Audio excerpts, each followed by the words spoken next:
खुलुमबाय नोंथांमोना नायगासिनो दङ समनि रादाब आं दिनै दङ नैबे चिरां जिल्लानि दुलिगाव गामियाव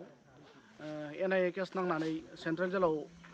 थानांनाय बारग' NDFB बिरखां बसुमतारी जाय बिथांखौ अजय होननाबो मिथियो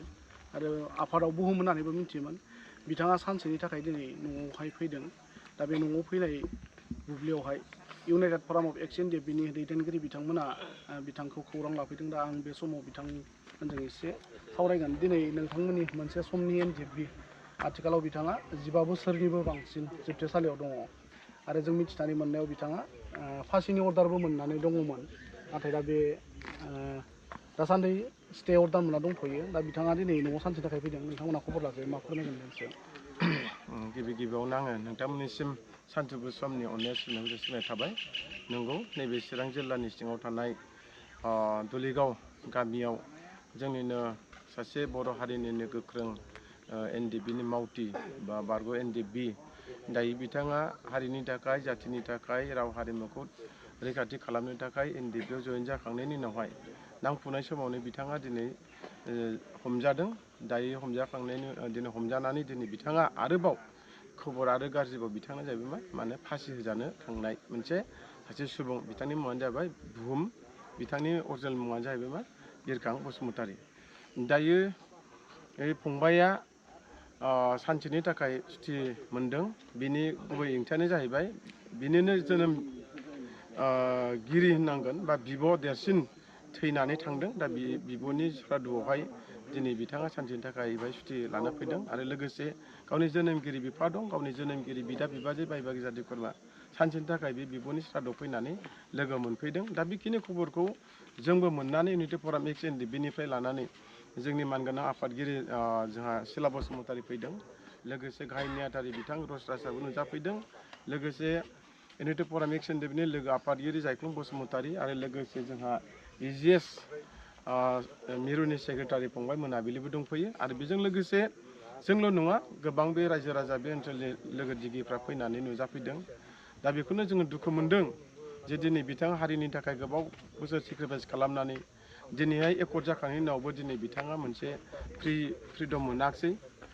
दिनैहाय फासिनि साजा दिनै मोननो गोनां मोनसे डिक्लेयार होजाबाय जोंनिफ्राय जोंनि इउनाइटेड फराम एक्स NDFBनि नाजानायनि गेजेरजों जों बेखौनो मिथिगौ जे दाख्लै जों जिहेथु माखासे कर्टनि दैदेनगिरिफोरजों बा कर्टनि जाजफोरजों रायलायनायनि गेजेरजों बिथांनि माखासे जिहेतु हें जानो गोनां बा फासि जानो गोनां दिनै बियो बे बुस्थुआव गैला बे जानाय नंला बेखौ जोंनो डिक्लेयार होदों बेनि थाखाय जों गोजोननाय मोन्दों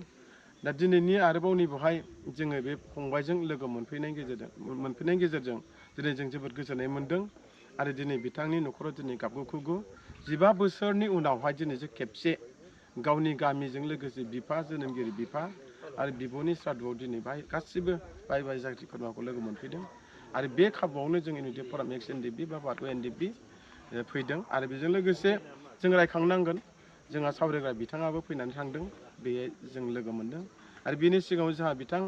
EM रन्जित बसुमतारी फैदोंनो जों लोगो मोनफैयाखिसै बिथांमोनखौबो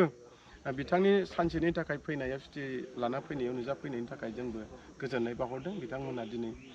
हाजारब्लाबो जांख्रिथायारि लोगो हिसाबै दिनै बिथांमोना बाहागो लाफैनो थाखाय जों गोजोननाय मोन्दों बेबायदिनो जिखुनु समाव जोङो बारग' NDFBफ्रा जों ज'यैनो कपारेट खालामलायगोन मिजिंथिदों आरो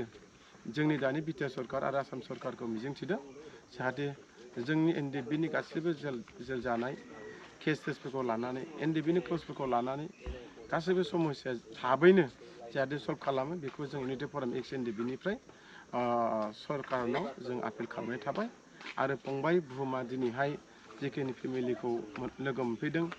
बिनि थाखायबो आफा इसोरनिसिम जों आर'ज गाबदों फंबाया दिनै इसोरनि माखासे मददनि गेजेरजों जोनोमगिरि बिफा गामिखौ मोनफैबाय जोंखौबो लोगो मोन्दों बिनि थाखाय आरो इयुनफ्राव बेल' नङा आरो गुबुन जेलाव थानाय लोगोफ्राबो बेबायदि खाबुखौ आसाम सरकार आरो बिटिआर सरकारा न'खरनि सुबिदा उसुबिदा समाव जाहाथे हेल्प खालामो बेखिनिखौ जोङो इउनाइटेड फराम एक्स NDFBनिफ्राय गुरैयै खावलायनाय थाबाय थेंक इउ गोजोन्थों